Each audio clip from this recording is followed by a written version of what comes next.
ಕಾಂಗ್ರೆಸ್ ಶಾಸಕರ ಈ ಒಂದು ಪ್ರತಿಭಟನೆಯ ಬಗ್ಗೆ ಡಿಕೆಶಿ ಅವರ ಘೋಷಣೆ ಆಗಿರುವಂತ ಹಿನ್ನೆಲೆಯಲ್ಲಿ ಅನುದಾನ ಬಂದಿಲ್ಲ ಅಂತೇಳಿ ಪ್ರತಿಭಟನೆ ಮಾಡೋದು ಹಾಸ್ಯಾಸ್ಪದ.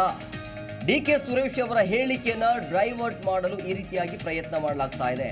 ಬೆಂಗಳೂರಿನಲ್ಲಿ ಕೈ ವಿರುದ್ಧ ಶಾಸಕ ಸುನಿಲ್ ಕುಮಾರ್ ಕಿಡಿಕಾರಿದ್ದಾರೆ. ಅಂದ್ರೆ ಡಿಕೆ ಸುರೇಶ್ ಅವರ ಹೇಳಿಕೆಯನ್ನು ಡೈವರ್ಟ್ ಮಾಡುವಂತ ಪ್ರಯತ್ನ ಇದು ಅಂತ. ಅನುದಾನ ಬಂದಿಲ್ಲ ಅಂತೇಳಿ ಕೇಂದ್ರದ ಮೇಲೆ ಗೂಬೆ ಕೂರಿಸೋದು ಎಷ್ಟರ ಮಟ್ಟಿಗೆ ಸರಿ ಅಂತೇಳಿ ಕೇಂದ್ರದ ತಾರತಮ್ಯ ನೀತಿಯನ್ನು ವಿರೋಧಿಸಿ ಫೆಬ್ರವರಿ 6ರಂದು ದೆಹಲಿ ಚಲೋವನ್ನು ನಾವು ನಡೆಸ್ತೀವಿ, ಫೆಬ್ರವರಿ 7ರಂದು ದೆಹಲಿಯಲ್ಲಿ ಪ್ರತಿಭಟನೆಯನ್ನು ಮಾಡ್ತೀವಿ ಅಂತ ಡಿಸಿಎಂ ಡಿಕೆ ಶಿವಕುಮಾರ್ ಘೋಷಣೆ ಮಾಡಿದ್ದಾರೆ.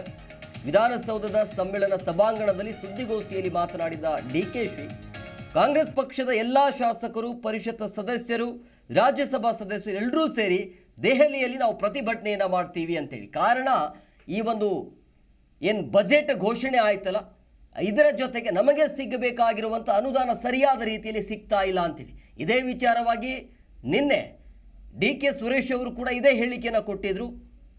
ಸೊ ಈಗ ಡಿ ಕೆ ಸುರೇಶ್ ಅವರ ಹೇಳಿಕೆಯನ್ನು ಪ್ರಸ್ತಾಪಿಸಿ ಅವರ ಹೇಳಿಕೆಯನ್ನು ಸಮರ್ಥಿಸಿಕೊಳ್ಳುವಂಥ ಕೆಲಸಕ್ಕೆ ಡಿ ಕೆ ಶಿವಕುಮಾರ್ ಮುಂದಾಗಿದ್ದಾರೆ. ಹಾಗಾಗಿ ನಮಗೆ ಸಿಗಬೇಕಾಗಿರುವಂಥ ಹಕ್ಕು ನಮಗೆ ಸಿಗ್ತಾ ಇಲ್ಲ, ಹಾಗಾಗಿ 6 ಮತ್ತು 7 ಪ್ರತಿಭಟನೆಯನ್ನು ಮಾಡ್ತೀವಿ ಅಂತ ಹೇಳಿದ್ದಾರೆ. ಇದಕ್ಕೆ ಬಿಜೆಪಿ ನಾಯಕರು ಆಕ್ರೋಶವನ್ನು ಹೊರಹಾಕ್ತಾ ಇದ್ದಾರೆ.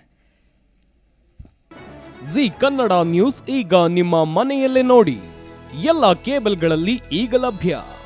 ಸನ್ Direct 292, Jio TV 1334, U digital 162, city cable 51, GTPL 17, Abhishek cables 821, Rockline telecommunication 51, Shri Basaveshwara number 60, Vinayaka digital number 53, in digital number 896ರಲ್ಲಿ.